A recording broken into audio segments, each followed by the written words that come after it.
हम आपको कथा बता रहे श्यामा घोड़ी की। अयोध्या में हम दर्शन करने गए थे। आहा, तो हमने कनक भवन के दर्शन किए। वहां पुस्तकों के स्टॉल से हमें किताब मिली, कनक भवन की महिमा। उसमें ये चरित्र छपा था। अयोध्या में कनक भवन की दो मूर्तियां हैं, एक चल मूर्ति, एक अचल। जो चल मूर्ति है ना, उसे रथ पर सवार कराकर अयोध्या का भ्रमण कराया जाता है। तो जो टीकमगढ़ के राजा भय ना, अपने मध्य प्रदेश के टीकमगढ़ के राजा के द्वारा ही कनक भवन का निर्माण कराया गया है। और आज भी उनके ही वंश के लोग वहां की व्यवस्था देखते हैं। आज भी अयोध्या के कनक भवन की। तो टीकमगढ़ महाराज वहां की व्यवस्था करते थे। तो उन्होंने एक घोड़ी उस जमाने में भेज रखी थी भगवान के रथ पर निभाने के लिए, जिसमें रथ पर घोड़ी लगाई जाए, तो सरकार उस रथ पर बैठ करके अयोध्या में भ्रमण करे। उसका नाम था श्यामा घोड़ी। बड़ी अद्भुत थी वो, इतनी भावुक थी कि अयोध्या में रहते रहते उसके अंदर भक्ति आ गई। एकादशी को वो दाना पानी नहीं खाती थी, कभी नहीं।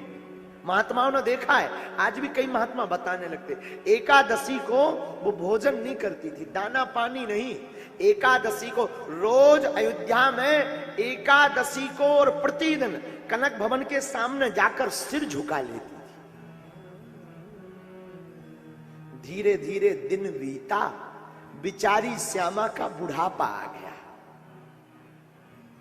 बुढ़ापा आया तो जो मैनेजर थे, व्यवस्थापक, उन्होंने विचार किया कि अब जो है बूढ़ी हो गई है, कहीं ऐसा ना हो बीच में शरीर छूट जाए, राम जी का काम रुक जाए। एक काम करते हैं, उस जमाने में फोन तो होते नहीं थे, चिट्ठी पत्र चलते थे। चिट्ठी राजा को लिखी कि हुजूर, और ये घोड़ी बूढ़ी हो गई, आपका क्या आदेश है। तो राजा ने चिट्ठी में जवाब लिखवाया कि उस घोड़ी को वापस भेजो टीकमगढ़। कैसे? उस जमाने में रेलवे स्टेशन झांसी तक था, तो झांसी तक बोगी बुक करके भेज दो, हम यहां से दूसरा घोड़ा या घोड़ी बढ़िया वाली भेज देंगे। राजा का पत्र मैनेजर को मिला। वो घोड़ी श्यामा इतनी भावुक, इतनी भक्तन कि कोई महात्मा सामने से गुजरे ना तो वो सिर झुका ले गए। जब घोड़ी को पता लगा कि हम अयोध्या धाम छोड़कर वापस जाएंगे, तो उसने खाना पीना बंद कर दिया। आंखों से बहती थी केवल अविरल आंसू धारा। 3 दिन पहले से त्यागा दाना पानी चारा। जाने के पहले ही श्यामा घोड़ी ने 3 दिन पहले से ही दाना पानी चारा त्याग दिया।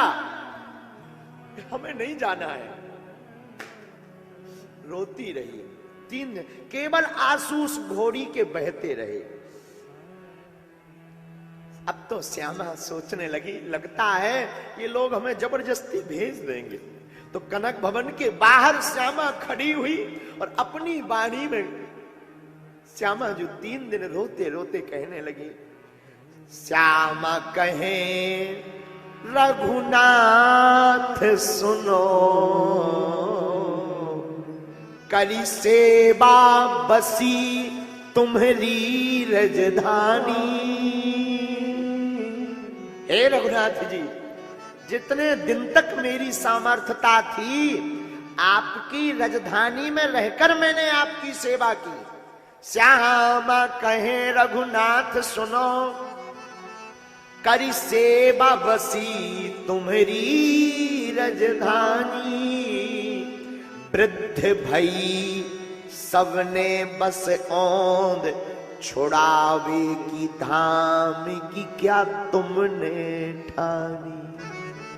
अब मैं बूढ़ी हो गई, मैं वृद्ध हो गई, क्या आप हमको ये धाम छुड़वाना चाहते हैं। सरकार बात सुनी जब ते तब ते, हे रघुनाथ जी बात सुनी जब ते तब ते,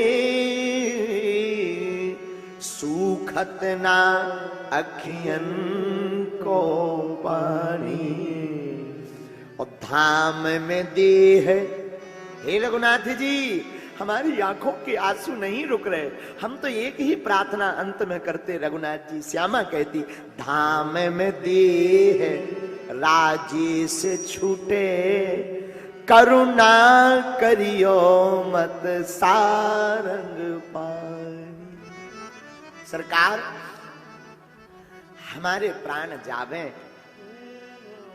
तो टीकमगढ़ में ना जावे, रास्ता में ना जावे, प्राण छूटे तो हम चाहते हैं धाम में ही हमारी देह छूट जावे, अयोध्या में ही प्राण निकल जावे। और रोने लगी। पर क्या करें, कोई महात्माओं ने तो खूब कहा मैनेजर से, पर मैनेजर बोले महाराज राज व्यवस्था है, राज व्यवस्था में घोड़ी को अगर लौटाएंगे नहीं तो कोई आरोप लगा देगा कि इन्होंने बेच दी, तो वापस तो पहुंचाना पड़ेगा। और जब तक ये वापस नहीं जाएगी कोई दूसरी व्यवस्था आएगी भी नहीं राजा के यहां से। अब पत्र दोबारा लिखें भी तो क्या, जवाब आ चुका है। महात्माओं ने समझाया पर नहीं समझे। नाथ धाम से जुड़ा जो नाता वह न कभी वो टूटे, एक लाल सा यही दया में देह अवध में छूटे। हमारे मन में एक ही लालसा है, हमारी देह अवध में छूटे। रोने लगी। 3 दिन बीत गए। धीरे धीरे रेलवे स्टेशन के मास्टर के पास मैनेजर गए। उन्होंने बात की तो एक बोगी बुक करवा दी कि इस बोगी को अमुक तारीख को इस तिथि को आप ले आइएगा, ये बोगी यहां से जो है झांसी जाकर के छोड़ देगी। मैनेजर बढ़िया खुशी खुशी वापस आए, सबको बताया लो भाई अब परसों की बोगी बुक हो गई है और परसों जो है श्यामा को ले जाकर बोगी में बढ़िया भोजन कराकर बांध देना है, और वो बोगी जो है झांसी में छूट जाएगी, वहां पर कुछ सिपाही आकर के श्यामा को ले जाएंगे। ये व्यवस्था हो। मन से भई उदास, तन से भई कमजोर, असुमा भर भर देखती कनक भवन की ओर। उदास हो गई। जब परसों का दिन आया तो प्रातः काल ही वहां के सैनिक मंदिर के गले में रस्सा डालकर उस घोड़ी को ले जाने लगे। इतनी कमजोर हो गई कि उठी ही नहीं। जबरदस्ती मारने लगे, खचोड़ने लगे। अब वो खिचुड़ती जावे, तन में लगता जावे, लेकिन मुड़ मुड़ करके वो अयोध्या कनक भवन की तरफ देखवे और बार बार आंखों से आंसू भर भर करके कहवे सरकार हमारी अयोध्या धाम मत छुड़वा।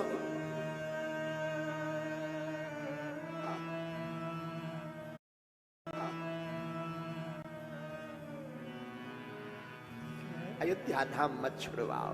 आहा, पर कौन मानने वाला। सैनिक जबरदस्ती रेलवे स्टेशन तक ले गए। अब वो बेचारी खिचुड़ती गई, मुड़ मुड़ करके कनक भवन की तरफ देखती रही।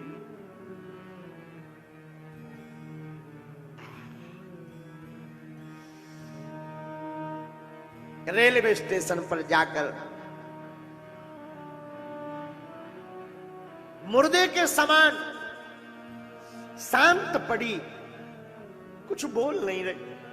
आंखों से बार बार झरझर करके आंसू बह रहे।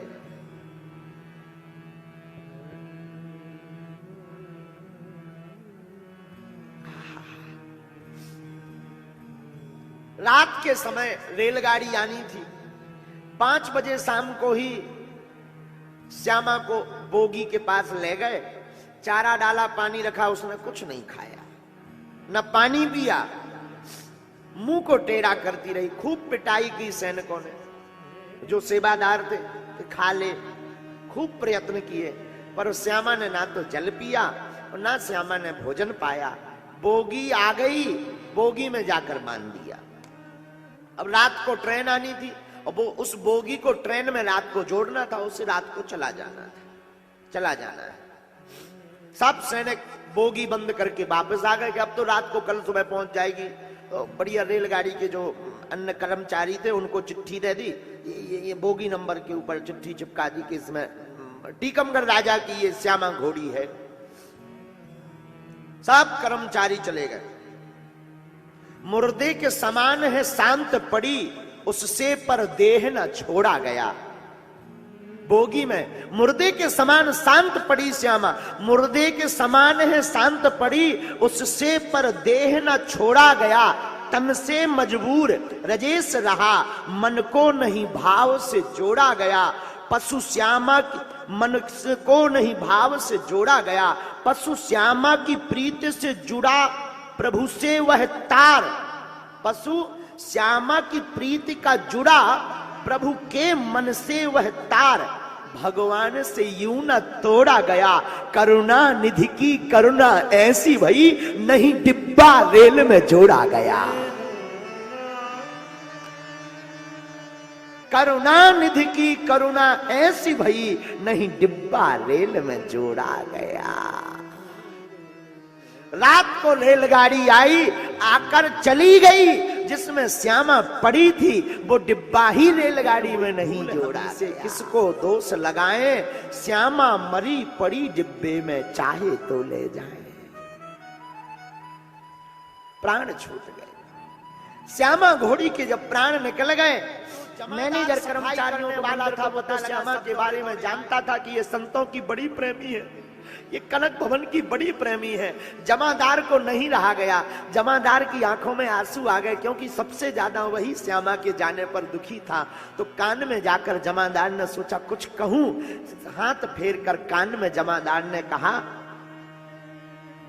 श्यामा जी उठ बैठिए। अरे श्यामा जी, रोते बिलखते उस जमादार ने कहा, श्यामा जी उठ बैठिए, अब क्यों पड़ी उदास, राम कृपा से आपको मिला अवध में वास। आपको अयोध्या में वास मिल गया, आप उठ बैठो। और जहां इतना कहा तो श्यामा के श्रवण परे जमादार के बैन, और फिर से जीवत हो गई, खोल दिए दूने। श्यामा के श्रवण परे जमादार के बैन, फिर से जीवत हो गई, खोल दिए नैन। नैन निहारे कनक भवन को, जय जय कर कर जोरी, और उछलत कूदत घूमे अवध में, जय हो अवध किशोरी। जय हो अवध किशोरी तुम्हारी, जय हो सियाजू तुम्हारी, जय हो संत भगवंत तुम्हारी, जय हो जय हो जय हो। श्यामा उछलती कूदती कनक भवन के पास गई। आप सुनकर चौंक जाएंगे, 12 साल तक और जीवित रही वह श्यामा। भैया, जब श्यामा जैसी घोड़ी को रघुनाथ की कृपा हो सकती है, हम लोग तो मनुष्य हैं, हम लोग भी अगर प्रभु के प्यारे बन जाएं तो हम लोगों पर क्यों नहीं राम जी की कृपा हो सकती।